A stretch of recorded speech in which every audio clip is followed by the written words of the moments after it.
Hey, Dennis Cole here with Home Rehab Pros. Hope you're doing okay. Hope everybody in your family is well. Do you ever think that maybe you needed to upgrade your electrical system in the house? Maybe it's an older home. Maybe you just have three-prong outlets at your sinks and in your bathrooms when they really need to be ground fault protectors, or GFCIs.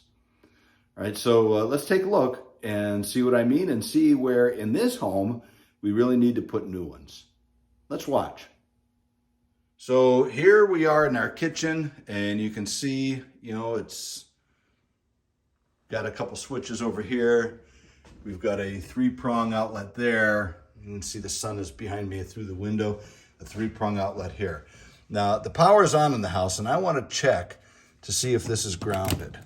And yeah, it checks out okay. But there's a little button on the top of this that if I push it, and it was ground fault protected, it would interrupt that circuit and it would pop. So there's no pop going on, there's no turning off of the outlet. So, a ground fault protector or a GFCI would shut that electric off in an instant if something happened. Now, we need to change that to make that code compliant. And that's the reason why. We'll talk about what the code is here in just a minute. But let's take a little walk. So here we are in the main bathroom. We've already taken some stuff out of here, and we're gonna look and find the outlet. There it is. Now let's test it again. It is grounded, and if you look at there's a little legend here on this that tells you that those two yellow lights that show up on the right side of the meter here, that's correct. It would tell me if it wasn't. But that is not a GFI protected. See, there's no pop. So that is not a GFI protected outlet. Now there's a second bathroom in here. Let's go check that one out. So this is a smaller bathroom. It's just got a walk-in shower, and they've taken some stuff out of here. And there's their double switch, and there's our outlet. Let's check it out.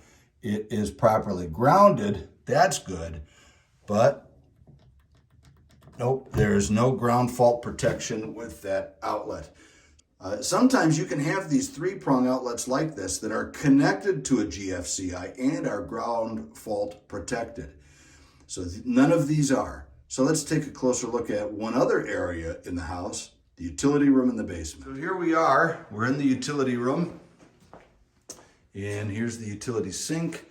I would probably suggest changing that faucet too. But anyways, let's take a look at this. This is a three-prong outlet. Okay, let's plug it in. Up, and it is nicely grounded. Let's push our switch. There is no pop. So that is not ground fault protected either. So now let's talk a little bit about why that's important and what we're going to do on this job to make it code compliant. So exactly what is the code that requires us to put GFIs in those locations? So we've got two at the kitchen sink, we've got one in each bathroom, and we've got one down in the utility room. Well, if we just read from some resources, do a little research, we want to keep this as simple as possible for everybody here today. But if you're by a sink or a water source, like let's take the utility room, for example, that outlet that we're going to use for the washing machine is less than 6 feet away from that water source. That's code. That's important. So we're going to put a GFI there. Now, if you're going to do this at home, make sure you do it safely. We have another video that shows how to change an outlet to a GFI safely. And we'll put that as a link at the end of our video here. But if you're doing this at home and you go to Home Depot and you want to buy the right GFI, get a 20 amp GFI for your utility room. Don't plug a washing machine into a 15 amp GFI. You want a 20 amp GFI. They're a little more expensive, but they're a lot more stable and you won't have too many problems with them. Everything else can go to the 15 amp GFI. So I have 5 GFIs on this job I have to install to make it code compliant. One will be 20 amp. The 4 other ones will be 15 amp. But you might ask, why do we need a GFI? Well, let me read right from this resource that I'm using to verify my knowledge. It says, what is the difference between a GFCI and a circuit breaker?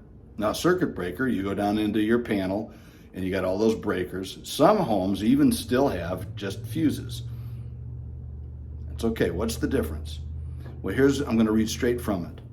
GFCIs are different than circuit breakers in that they're more sensitive. On their own, circuit breakers only protect against overloads and resulting fires. GFCIs, however, protect against electrical currents that are too low to trip your breakers, but are more than enough to cause injury. Having both GFCI and circuit breakers helps safeguard you against electrical shock and fires. So that's why we want GFCIs in those water sources. How easy it would be just to have an electric shock if there's a short circuit somewhere. It's not enough to push your breaker off down in the service panel, but it's definitely enough to give you a little zinger. We don't want to start calling you Sparky because we got a short circuit and the GFCI wasn't there to protect you. And what happens with that GFCI is it'll pop off in an instant. So there you have it. There's a little bit of education, and you can do this yourself. Again, I'm going to link a video on how to change a regular outlet to a GFCI so that you can do that job. And of course, turn off your breakers, turn off your power to those boxes as you're doing that work. But I'm glad you tuned in, and I'm glad you were able to watch today. I hope everything is good for you again. And I know this, that even though I didn't show you how to do it in this video, we do show you how to do it in the video that's linked to this. And you can just do it. I know you can. Just be careful, be safe, do your homework, get the right equipment, and let's just do this. Again, this is Dennis with Home Rehab Pros. Thanks for watching, and we'll see you in the next video.